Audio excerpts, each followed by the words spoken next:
Good morning, সবাই কেমন আছো? আশা করছি সবাই ভালো আছো। তোমাদের ভালোবাসায় আমরাও ভালো আছি। বড়দের প্রণাম আর ছোটদের ভালোবাসা জানিয়ে আমি আমার ছোট্ট ব্লগটা শুরু করছি। দেবাগ্নি স্কুল তো বন্ধ হয়ে গেছে, মানে গরমের ছুটি পড়ে গেছে। আর গরমের ছুটি পড়ার জন্য আমার ঘুমেরও কি বলবো, ঘুমও বেড়ে গেছে। এজন্য প্রত্যেকদিন লেট ফাইন দিয়ে উঠছে, লেট ফাইন দিয়ে অফিস ঘর জয়েন করছে। এজন্য তোমাদের সকালের ব্লগ দেওয়াই হচ্ছে না। আর এমনিতেই তো শুধু আমার ওই বিয়ে বাড়ি, এখানে যাওয়া ওখানে যাওয়া, সেই তোমরা এই কদিন ধরে দেখে যাচ্ছ। কি করব, যেটা লাইফে ঘটছে সেটাই দেখাচ্ছি। তো চলো, রান্না বান্না প্রায় হয়েই গেছে। গ্যাসটা বন্ধ করে দিই, তোমাদের দাদাকে খেতে দেবো। তোমার দাদার প্রায় স্নান হয়েই গেছে। ছোটটাকে অনেকক্ষণ ধরে ঘুম পাড়ানোর চেষ্টা হচ্ছে, তার ঘুম আসে না, কিন্তু যে ঘুম পাড়ায় তার ঘুম এসে যায়। তো চলো কর্ম করে নিই। চলো, আমার অফিস ঘরের টপিকটা আজকে তোমাদের দেখিয়ে দিই। আজকে ছিল হচ্ছে পটল পোস্ত আর ঝিঙে দিয়ে আলু দিয়ে বড়ি দিয়ে একটা ঝোল।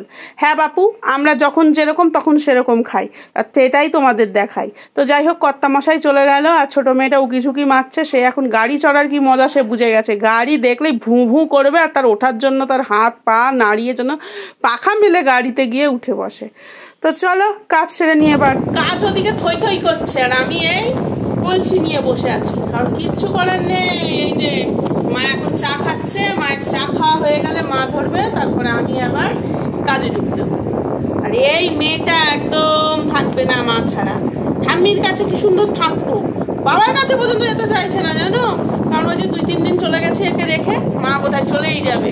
তো মা করলে হয় হয়। হ্যাঁ শোনো, শোনো, নাচ করো, নিচে দেখো, নাচ করো, নাচ করো, তুমি করো, করো, একটু নাচ করো, নাচ করো। শোনো, নাচ করা শিখেছে, শোনো, নাচ করো, নাচ করো। করবে না।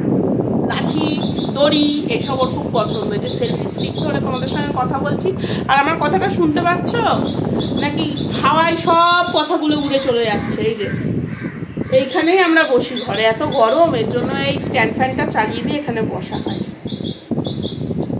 তো চলো কাজ করে নিই।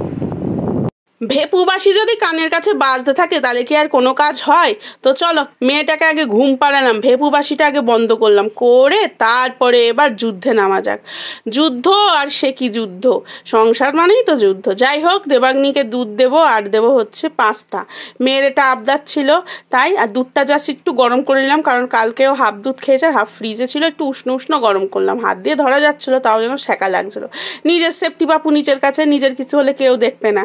আহা উহু করো আর যাই করো, জানোই তো আমরা গৃহপালিত জীব, যে যার কাজে সে ব্যস্ত। কি বলো তো, একটা অফিস কাছারিতে কাজ করলে তবু বাপু ছুটি নেওয়া যায়, আমাদের কিন্তু কোনো ছুটি নেই। পেট খারাপ হোক আর মন খারাপ হোক, শরীর খারাপ যাই হোক, ট্যাবলেট খাও, গুলি নাও আর কাম করো, সেই করতে হবে। যাই হোক, এদিক ওদিক লাপটে লুপটে সব ঝাড়ঝুট দিয়ে নিলাম। আর গরমে হাল খুবই বেহাল, একেবারে মনে হচ্ছে না সবসময় সূর্যি মামার কৃপায় স্নান করেই থাকছি, এত ঘাম হচ্ছে। তো চলো, নিজের জন্য একটু কিছু তো ভাবতে হবে, তাই সেই ভাবনা থেকেই আজকে একটু পান্তা খাওয়ার শখ হয়েছে বলে কালকে একটু বেশি করে চাল নিয়েছিলাম, নিয়ে জল দিয়ে রেখেছিলাম। শুকনো লঙ্কাটা ভালো করে পুড়িনি, বহুদিন পরে কিন্তু আমি শুকনো লঙ্কা পোড়া খাচ্ছি। কেউ কিছু করে না কিন্তু, একটুখানি প্রিন্টিং মিস্টেক বলে আমারে ক্ষমা করে দিও, ঠিক আছে? আমি জানি আমাকে তোমরা ভালোবাসো, তাই রে রে করে উঠবে, আবার শুকনো লঙ্কা পোড়া খাচ্ছ দিদি, কিন্তু আমি বড্ড ভালোবাসি গো।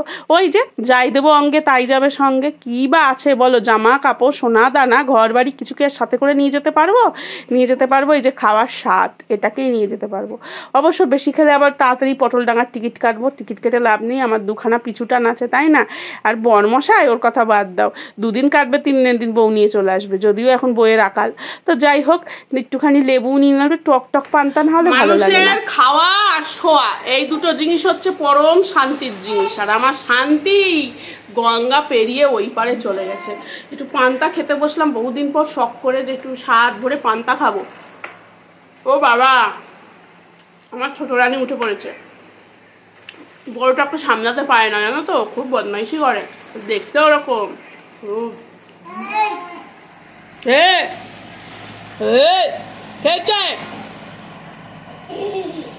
আমি খেতে বসতে তুমি কান্নি করো কেন?